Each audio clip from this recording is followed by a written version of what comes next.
Assalamualaikum warahmatullahi wabarakatuh.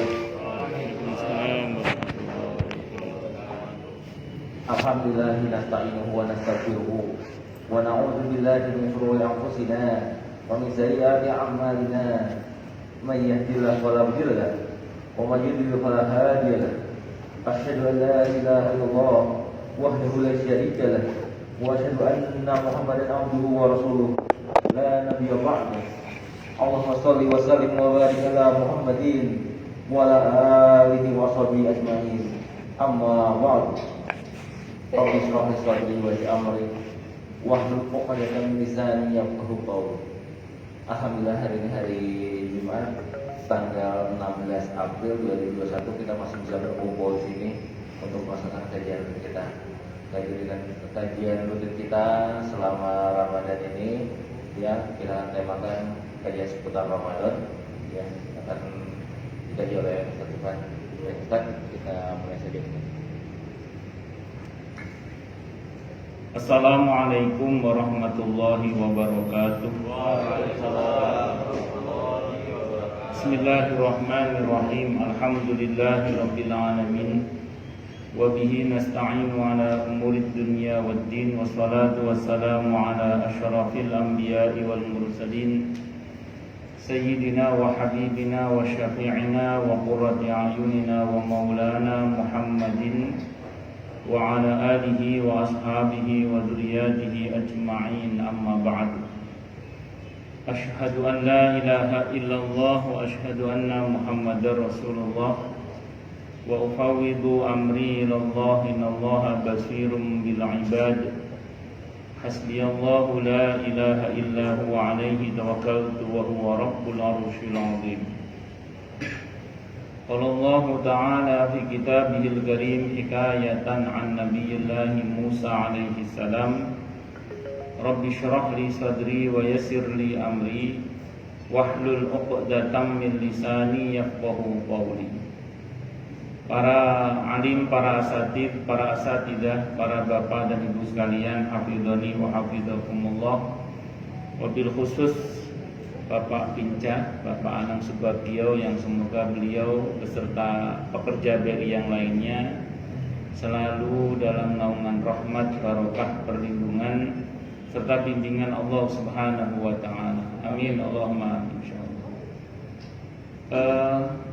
Bulan Ramadan itu sependek yang saya ketahui adalah satu-satunya bulan yang namanya disebut dalam Al-Qur'an, yaitu di surah Al-Baqarah ayat 185. Syahrul Ramadan alladzi unzila fihil Qur'an. Bulan Ramadan adalah bulan yang di dalamnya Al-Qur'an diturunkan.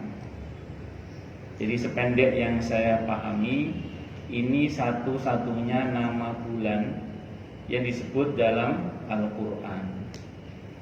Sebenarnya bulan Ramadan ini tidak termasuk bulan yang mulia sebenarnya. Saya ulang ya, bulan Ramadan ini sebenarnya tidak termasuk bulan yang mulia. Karena bulan yang mulia yang Allah tetapkan dalam Al-Qur'an dan dalam hadis Nabi kita Muhammad sallallahu alaihi wasallam, sejak pertama kali Allah menciptakan langit dan bumi itu cuma 4. Jadi bulan mulia yang Allah tetapkan sejak pertama kali Allah menciptakan langit dan bumi itu hanya 4, yaitu bulan Dzulqa'dah, Dzulhijjah, Muharram, dan Rajab. Itu dalam hadis Bukhari dirinci Dzulqa'dah, Dzulhijjah, Muharram, dan Rajab. Ramadan tidak masuk Ramadan. Berarti Ramadan bukan bulan yang mulia, bukan. Bulan biasa nih sebenarnya. Cuman karena di dalam bulan Ramadan itu Al-Qur'an diturunkan, maka Ramadan menjadi bulan yang paling mulia. Bukan lagi mulia tapi paling mulia. Kata para ulama, Allah turunkan Al-Qur'an melalui malaikat Jibril maka Jibril menjadi malaikat yang paling mulia. Allah turunkan Al-Quran kepada Nabi Muhammad sallallahu alaihi wasallam, dan Nabi Muhammad adalah Nabi yang paling mulia. Allah turunkan Al-Quran kepada umat Islam, maka umat ini menjadi khairul ummah. Dan Allah turunkan Al-Quran di bulan Ramadan, maka Ramadan menjadi bulan yang paling mulia. Kata para ulama, lalu bagaimana kalau Al-Quran itu ada dalam kehidupan kita, ada di lisan kita, ada di hati kita, ada dalam kehidupan kita, ada dalam pikiran kita, maka kita pun insya Allah bisa menjadi pribadi yang sangat mulia. Jadi Ramadan aslinya bukan bulan mulia, bulan biasa, tapi karena di dalamnya Al-Quran diturunkan, maka dia menjadi bulan yang paling mulia. Maka saya ulang tadi kata para ulama, lalu bagaimana kalau Al-Quran itu ada pada diri kita, di lisan kita, di hati kita, di pikiran kita, dan dalam kehidupan kita. Saya ulang, maka kita pun bisa menjadi pribadi yang sangat mulia. Semoga Allah muliakan kita semua. Amin. Allahumma. Makanya para ulama menyebut Ramadan sebagai syahrul Quran, bulannya Al-Quran. Beberapa para ulama salafus saleh itu seperti Imam Syafi'i rahimahullah, Imam Malik rahimahullah, itu sehari bisa khatmul Quran 2 kali sehari. Jadi sebulan kalau 30 hari khatmul Quran berapa? 60 kali. Itu Imam Syafi'i sama Imam Malik. Itu Al-Qurannya bukan di luar kepala, di dalam kepala. Kalau kita kan Qurannya masih di luar kepala. Tapi tidak apa-apa, paling enggak kita berusaha lah ya. Kalau masuk bulan Ramadan, ya agak lebih rajin lah membaca Al-Quran. Ya saya tahu sih dari wajah-wajah bapak-bapak dan ibu-ibu ketahuan lah, sehari 3 juz itu ketahuan. Sehari 3 juz jambu, juz abukan. Nah, jadi lebih ditingkatkan terutama di dalam bulan Ramadan. Bahkan beberapa para ulama menutup majelis-majelis fikihnya, majelis hadisnya ditutup, diganti dibuka majelis Al-Quran. Bentar ya, ada yang nyangkut ya, mohon maaf. Jadi saya ulang, kalau kita bicara tentang masalah Ramadan itu, jadi karena ini bulan Al-Quran, maka kalau bisa dimaksimalkan bacaan Al-Qurannya. Para jamaah sekalian, hafidhani wa hafidhakumullah, bulan Ramadan adalah bulan Al-Quran. Nah, Ramadan sendiri itu dari kata Ramadan artinya menghancurkan, membakar, meluluhlantahkan. Itu Ramadan. Jadi Ramadan itu atau Ramadan itu artinya membakar atau menghancurkan atau meluluhlantahkan. Itu makna dari apa? Ramadan. Nah, terus ada ziyadah, tambahan alif dan nun. Ada tambahan alif dan nun. Dalam bahasa Arab, setiap kata yang mengandung tambahan alif dan nun itu maknanya sempurna tapi sementara. Jadi Ramadan itu membakar habis, kata Imam Asy-Syaukani, dosa-dosa kita dengan amal soleh, dengan sempurna. Tapi sementara. Kenapa sementara? Karena waktunya hanya sebulan. Kalau bahasa Al-Qur'annya itu di surah Al-Baqarah ayat 184, ayyamam ma'dudat, yaitu pada beberapa hari yang tertentu atau terhitung. Biasanya 29 hari, bisa juga 30 hari. Itu Ramadan. Tertentu. Tapi daya hapusnya terhadap dosa, daya bakarnya terhadap dosa itu luar biasa. Jadi kata Imam Asy-Syaukani, saya ulang, dinamai dengan Ramadan karena pada bulan itu dosa-dosa dibakar habis dengan amal-amal soleh. Jadi rumusnya gini ya. Surah Hud ayat 114. Innal hasanati yudhibnas sayyi'at dzalika dzikra lidzakirin. Sesungguhnya kebaikan-kebaikan itu bisa menghapus keburukan-keburukan Dan itu pelajaran bagi yang mau mengambil pelajaran. Kebaikan di bulan Ramadan ini pahalanya dilipat gandakan dengan kelipatan yang lebih. Karena kelipatannya lebih berarti setiap kebaikan yang Allah hadirkan itu menghapus keburukan. Setiap pahala yang dihadirkan menghapus dosa. Berarti semakin besar pahala yang Allah hadirkan, semakin besar pula dosa yang dihapus.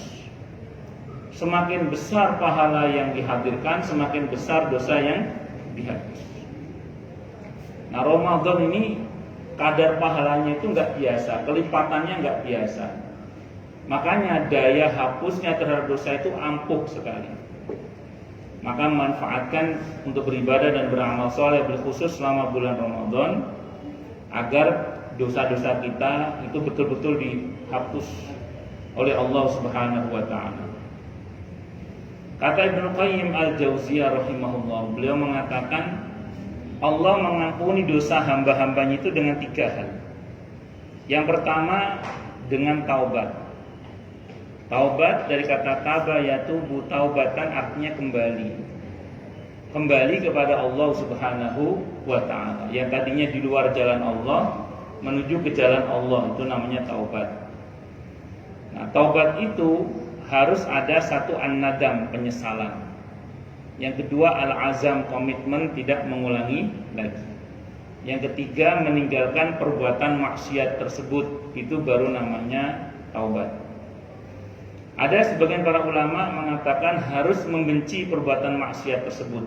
Ada yang mengatakan seperti itu. Ketika saya mengatakan bahwa ada ulama yang mengatakan harus membenci perbuatan maksiat tersebut, ada jamaah yang mendekati saya. Dia bilang, Ustadz, saya sudah menyesal. Saya sudah berkomitmen tidak mengulangi lagi. Bahkan saya sudah meninggalkan perbuatan maksiat itu 25 tahun katanya. Saya sudah meninggalkan perbuatan maksiat itu 25 tahun, Ustaz. Tapi saya belum bisa membencinya, Ustaz. Kenapa nggak bisa membenci, Pak? Saya tanya. Jawaban beliau, kenangannya terlalu indah, Ustaz. Kenangannya terlalu indah. Udah Bapak cerita aja, siapa tahu nanti saya bisa bantu. Maka beliau cerita, saya ini punya kantor, Ustaz. Kantor saya dekat Asmi katanya. Ya banyaklah Ustaz itu cewek-cewek yang cuantik itu kungku-kungku di kantor saya. Terhadap salah satunya saya kecantol, Ustaz. Saya ajak poligami, tidak mau. Kita terus pacaran. Akhirnya terjadilah perbuatan nista itu. Jadi perbuatan nista itu terjadi, Ustaz. Saya sudah menyesal, Ustaz. Saya sudah berkomitmen tidak mengulangi lagi. Bahkan saya sudah meninggalkan perbuatan maksiat itu 25 tahun, Ustaz. Tapi saya belum bisa membencinya, Ustaz. Kenapa? Karena kenangannya terlalu indah. Saya jawab, udah gini aja, Pak. Perbuatan nistanya itu, perbuatan dosanya itu, perbuatan maksiatnya itu Bapak harus benci. Orangnya biarkan jadi kenangan terindah dalam kehidupan Bapak, saya bilang. Karena ada hadis dalam kitab Riyadhus Shalihin, cintailah karena Allah dan bencilah karena Allah. Sahabat bertanya, ya Rasulullah, kalau mencintai karena Allah kami paham. Kalau membenci karena Allah itu bagaimana? Kata Nabi, bencilah perbuatannya. Jadi orangnya jangan dibenci. Kenapa? Karena itu lahan dakwah kita. Itu solusinya. Terus kalau ada orang yang tersakiti hatinya, maka kita wajib minta maaf. Ini hakul adam. Kalau hakullah tadi beres, yang pertama tadi beres, dengan semua tadi beres. Tapi kalau ada hubungan dengan hakul adami, wajib minta maaf. Di dalam meminta maaf, kalau kata Imam Syafi'i rahimahullah, itu harus menyebut kesalahannya. Maaf ya, kemarin aku begini. Itu kalau Imam Syafi'i. Berbeda dengan Imam Syafi'i rahimahullah adalah Ibnu Taimiyah rahimahullah dan Abu Lais As-Samarqandi rahimahullah rahmatan wasi'ah. Jadi kalau kata beliau berdua ini, beliau mengatakan nggak wajib kita menyebut kesalahan kita. Alasannya sederhana.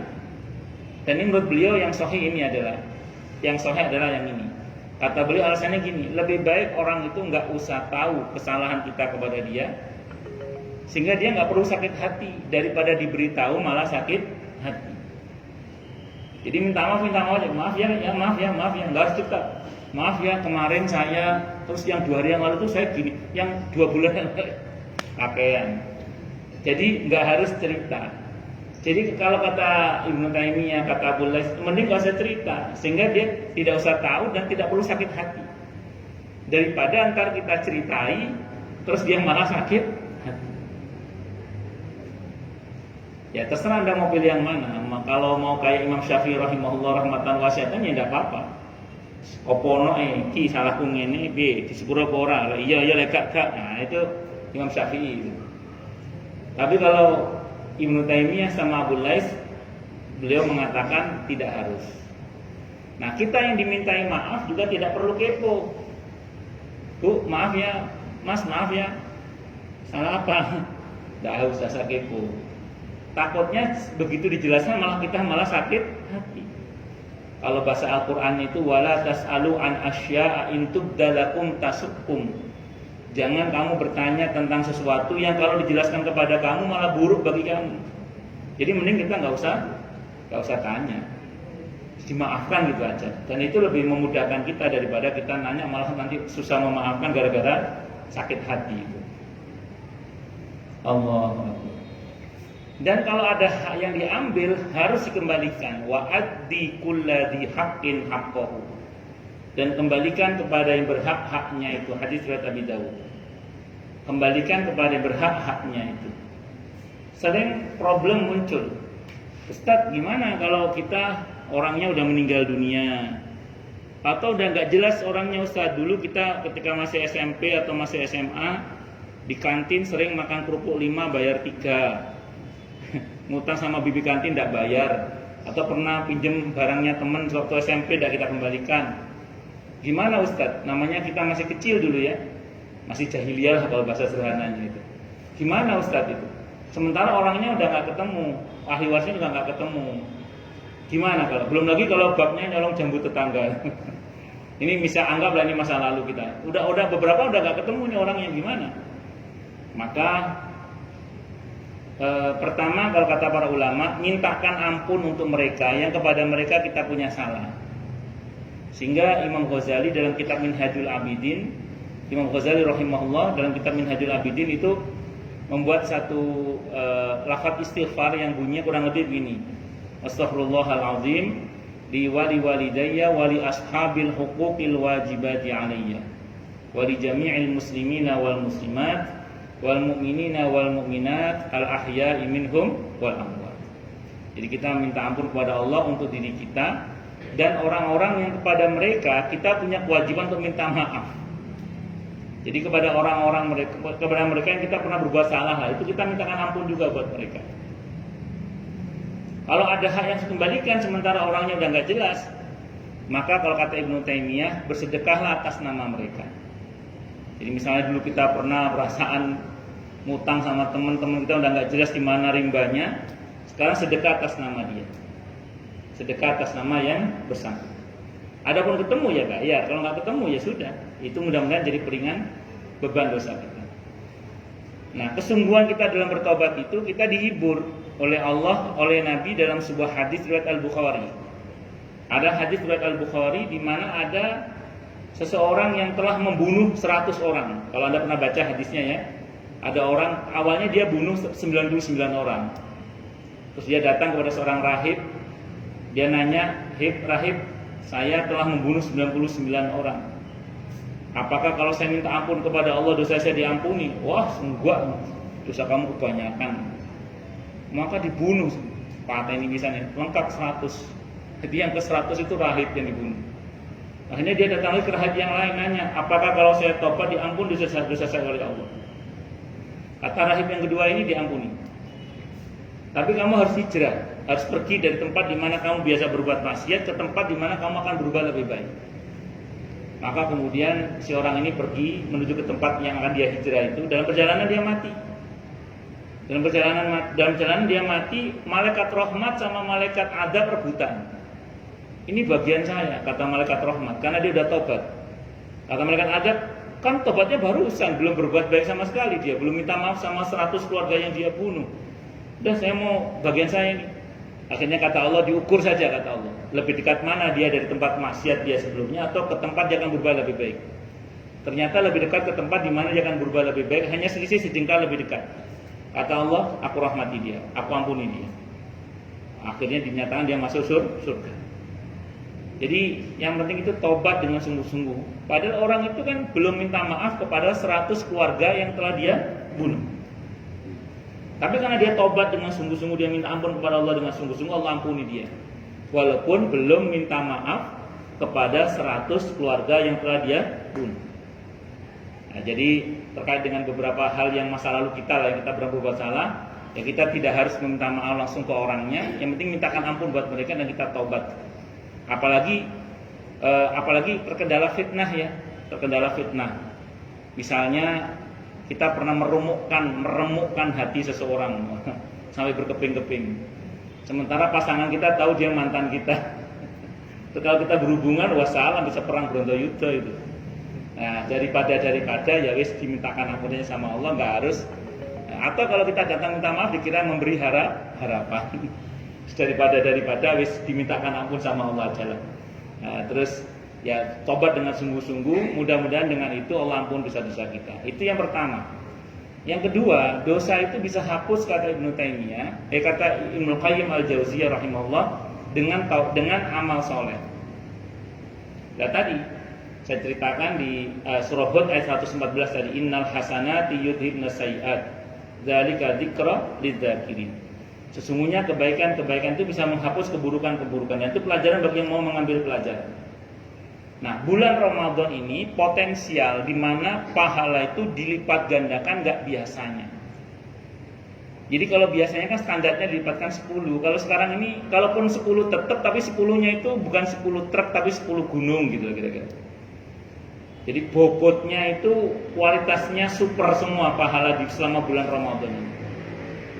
Maka saya sampaikan kemarin di acara kita yang sebelum ini, di Jumat kemarin itu, bahwa bagaimana kemudian kita berusaha melibatkan banyak badan untuk beribadah kepada Allah, yang dengan ibadah mereka kita dapat bagian pahala yang sama dengan mereka karena kita membantu mereka. Maka saya ulang, mumpung masih bulan Ramadan, ayo kita semua, tidak hanya Anda tapi juga saya, memaksimalkan beribadah kepada Allah Subhanahu wa taala, berbuat baik kepada sesama, agar dengan kebaikan kita itu, dengan izin Allah ya, kita tadi diberi pahala yang melimpah, yang limpahan pahala itu secara otomatis juga dengan izin Allah akan menghapus dosa-dosa kita. Jadi begitu hebatnya nilai kebaikan di bulan Ramadan, itu begitu hebatnya pula menghapus dan menghanguskan dosa-dosa kita. Itulah yang kata Imam Asy-Syaukani tadi, bahwa di antara makna Ramadan adalah menghancurkan dosa-dosa dengan amal soleh yang kita lakukan wabil khusus selama bulan Ramadan. Dan yang ketiga dengan musibah. Allah hapus dosa kita itu dengan musibah. Dalam hadis Sahih Muslim, kalau kita diuji oleh Allah dengan sesuatu yang tidak kita sukai, dengan sesuatu yang kita tidak enak, tidak nyaman, termasuk sakit lah ya, itu kalau kita bersabar dengan apa yang Allah berikan kepada kita sebagai cobaan atau ujian itu, maka dosa kita rontok seperti daun yang kering berguguran dari dahannya. Itu kalau kita sabar. Kalau kita bersyukur, loh, emang bisa musibah disyukuri? Oh bisa. Caranya gampang ngomongnya, prakteknya kadang sulit pakai dal. Karena pernah ada jamaah yang nanya, emang musibah bisa disyukuri Ustaz? Bisa Bu, saya bilang.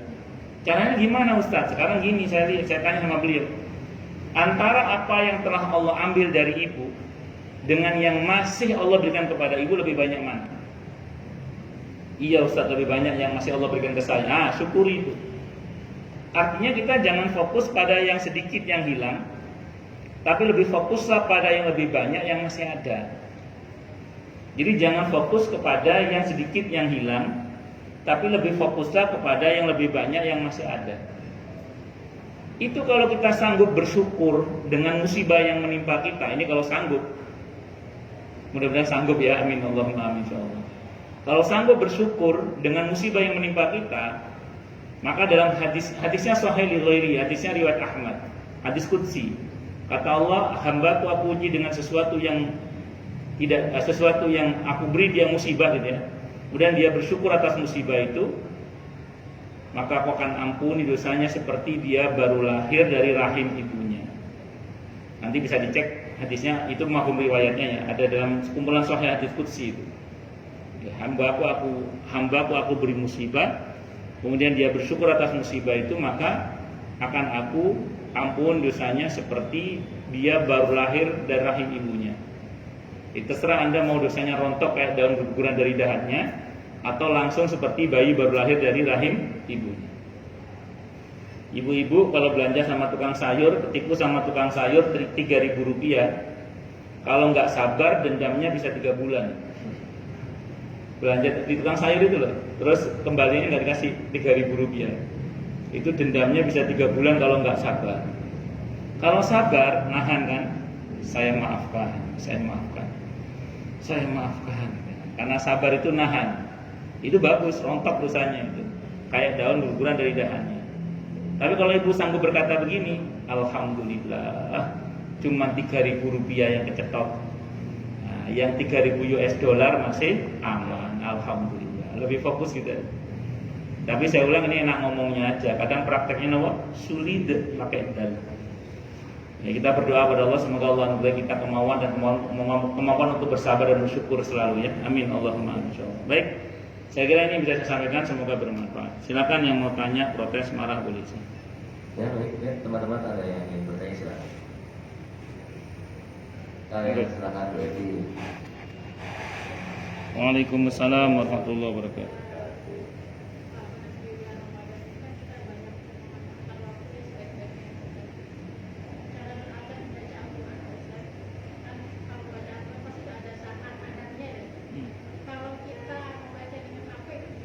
Baik, saya mau bicara prinsip dasar dulu ya dalam perihal membaca Al-Quran dan zikir pada umumnya. Secara umum perihal zikir ini Allah sebut dalam Al-Quran, diantaranya di surah Ali Imran ayat 191 terutama. Di situ Allah menjelaskan tentang ulil albab. Kata Allah, alladzina yadhkurunallaha qiyaman wa qu'udan wa 'ala junubihim wa yatafakkaruna fi khalqis samawati wa rabbana ma khalaqta hadza batila subhanaka faqina adzabannar. Jadi ulil albab yang Allah puji, punya kesadaran fikir dan zikir, itu adalah orang-orang yang selalu berzikir kepada Allah dalam keadaan berdiri, duduk dan tidur. Secara umum berzikir termasuk membaca Al-Quran, secara umum itu di semua keadaan. Mau kita sambil berdiri, sambil duduk, sambil tidur, semuanya boleh pada dasarnya. Namun karena ibu bertanya tentang adab, maka memang ada beberapa adab dalam membaca Al-Quran. Seperti misalnya kita berusaha berwudu sebelum baca Al-Quran. Kemudian kita berusaha untuk menghadap ke arah kiblat. Seperti lagi kita berusaha untuk menutup aurat. Nah, terus kemudian sebisa mungkin kita memang membaca Al-Quran dengan menggunakan mushaf. Nah, pertanyaan menarik, bagaimana kalau seandainya kita membacanya dari HP? Secara umum, mushaf itu adalah segala sesuatu yang di dalamnya tertulis Al-Quran. Maka ketika tulisan itu ditampakkan, sebenarnya ketika kita pegang HP pun, ketika mushaf itu tampakkan, nilainya sama dengan mushaf sebenarnya. Maka Anda masuk ke WC sambil bawa HP dalam kondisi di mana layar Qurannya tampak, tidak boleh. Tapi kalau pas ganti aplikasi yang lain, misalnya kita buka WhatsApp, tentu sudah berubah statusnya, bukan lagi mushaf dalam hal ini. Nah, sependek yang saya pahami, pada dasarnya ibu mau pegang mushaf yang Quran buku itu, atau ibu pegang HP yang juga ada mushafnya di situ, itu secara adab sependek yang saya pahami sih nggak ada masalah. Memang ada beberapa orang tua, ya ustadz sepuh lah yang saya tahu, itu mempersoalkan itu. Sudah pegang mushaf aja, kalau mau pegang HP nanti bikin tangan kamu jahil, ingin sekali waktu buka aplikasi yang lain. Tapi menurut saya nggak ada masalah. Kalau ibu nanya ke saya, jadi mau pakai aplikasi HP atau pakai mushaf yang buku, nggak ada masalah. Kenapa? Karena bagi saya Android atau apapun itu kan bagian dari kemudahan-kemudahan yang Allah berikan di zaman sekarang ini. Saya kira itu. Wallahu a'lam bishawab. Ya, baik. Ada lagi yang mungkin rekan-rekan yang bertanya, silakan.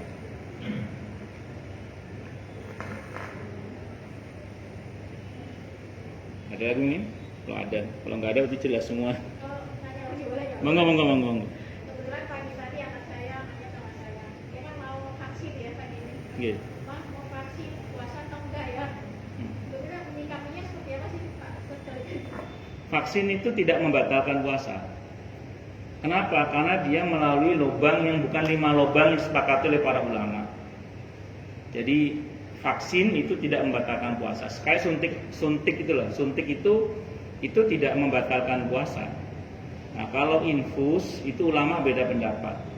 Tapi kalau untuk vaksin ulama menyatakan tidak batal puasa. Jadi tidak perlu membatalkan puasa. Jadi tetap puasa. Karena gini Pak Ustaz, reaksi orang kan berbeda-beda ya. Iya. Ada setelah vaksin itu yang harus pusing-pusing. Kalaupun dia harus batal, apa?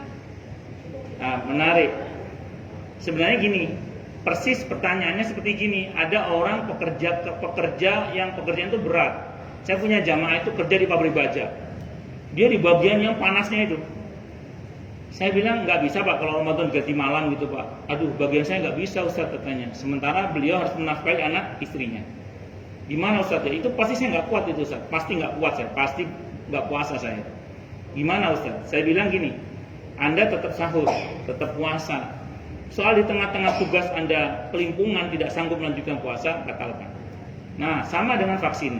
Nah, kalau misalnya setelah divaksin ada reaksi yang menuntut anak ibu atau siapapun di antara Anda untuk membatalkan puasa, batalkan apa-apa. Itu namanya bukan sengaja membatalkan, tapi masuk dalam kategori faman kana minkum maridun aw ala safarin fa iddatun min ayyamin ukhra. Jadi masuk dalam kategori itu, nanti diganti di hari yang lain. Yang penting tetap puasa Bu, tetap puasa, divaksin, kok nggak ada reaksi apa-apa, alhamdulillah. Saya punya jamaah di Surabaya dulu, orangnya sakit. Kalau kata sakitnya emah yang sudah akut, namanya apa? GERD apa ya itulah. Beliau sama dokter tidak boleh puasa. Beliau ini mikir gini, saya pagi nggak puasa, juga nggak makan sama saja. Hanya bedanya kan harus minum obat. Dari aja nih saya tak coba puasa aja, dia ndablek, dia tak coba puasa aja. Adapun nanti saya terpaksa harus minum obat, ya saya minum obat, saya batalkan. Ternyata begitu dipakai puasa nggak ada masalah. Terus nggak ada masalah, ya sudah terus puasa akhirnya. Qadarullah sembuh itu malah akhirnya. Nah, jadi tetap puasa saja Bu. Adapun nanti mohon maaf di tengah setelah vaksin kok mengalami sesuatu yang menyebabkan anak ibu harus membatalkan puasa, batalkan tidak apa-apa. Dan itu tidak termasuk sengaja membatalkan. Saya kira itu. Allah a'lam. Ya baik, ada lagi satu lagi pertanyaan. Satu lagi mungkin silakan kalau ada yang mau bertanya.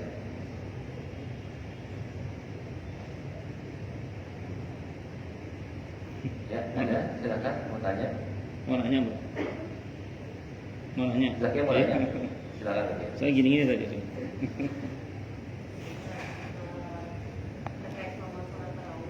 Ya, kenapa? Sedangkan menjadi imam kan syaratnya kan harus berani puasi. Nah, apakah kita baiknya sholat sendiri atau imami orang yang bacaannya belum? Baik. Saya bicara prinsip dasar dulu ya. Ada 4 sholat sunnah sebaiknya berjamaah kata Imam Nawawi. Ada 4 sholat sunnah yang sebaiknya berjamaah kata Imam Nawawi. Apa itu? Yang pertama sholat tarawih, qiyam Ramadan, itu sebaiknya berjamaah. Yang kedua sholat Idul Fitri Idul Adha. Yang ketiga sholat istisqa, minta hujan. Yang keempat sholat gerhana. Berarti tarawih termasuk yang sebaiknya berjamaah. Jadi kalau ibu nanya ke saya, ada di rumah misalnya seseorang yang bacanya kurang pasti, tapi ada orang bacanya kurang fasih. Lebih utama mana? Tetap kita jamaah dengan orang yang bacanya kurang fasih itu, atau kita sholat sendiri? Secara hukum pilihannya tentu berjamaah lebih baik. Tapi kalau misalnya gara-gara bacanya kurang fasih ibu merasa nggak nyaman, malah nggak khusyuk, mending sendiri. Saya ulang ya, kalau secara hukum, kalau kita bicara pilihan hukumnya, berjamaah lebih baik. Walaupun dengan orang yang kurang fasih tadi. Tapi mohon maaf, kalau gara-gara bacanya kurang fasih ibu malah nggak nyaman di hati, malah mendongkol, wah ini kok bacanya korat-karat kabeh misalnya gitu ya, maka mending sholat sendiri. Kenapa? Karena dalam sholat khusyuk lebih diutamakan. Saya ulang, dalam sholat khusyuk lebih diutamakan. Bisa dipahami ya? Saya ulang, secara hukum ibu berjamaah lebih baik daripada ibu sholat sendiri dalam hal tarawih tadi. Akan tetapi saya ulang, kalau gara-gara bacaannya berantakan, ibu malah mendongkol dalam hati, malah nggak khusyuk, mending sholat sendiri. Kenapa? Karena khusyuk dalam sholat lebih diutamakan. Saya kira itu Bu ya. Wallahu a'lam bishawab. Baik, Ustaz, dan dulu Ustaz. Baik, kita tutup dengan hamdalah. Alhamdulillahirabbil alamin. Semoga kajian kita bisa bermanfaat, mubarakah fid dini wad dunya wal akhirah untuk kita, keluarga kita dan seluruh umat Islam semuanya. Dan mudah-mudahan kita semua dijadikan oleh Allah sebagai orang-orang yang sukses dunia akhirat, selamat dunia akhirat, bahagia dunia akhirat, dan dipermudah setiap urusan kita oleh Allah fid dini wad dunya wal akhirah. Semoga Allah limpahkan hidayah selalu untuk kita. Semoga Allah tingkatkan selalu hidayah untuk kita, dan semoga Allah berikan hidayah untuk siapapun yang melihat kita. Subhanakallahumma bihamdika asyhadu an la ilaha illa anta astaghfiruka wa atubu ilaik. Sallallahu ala Muhammad wa ala alihi washabihi wasallam. Saya mohon maaf. Assalamualaikum warahmatullahi wabarakatuh. Terima kasih Ustaz, dan terima kasih buat kalian yang sudah hadir. Sampai bertemu di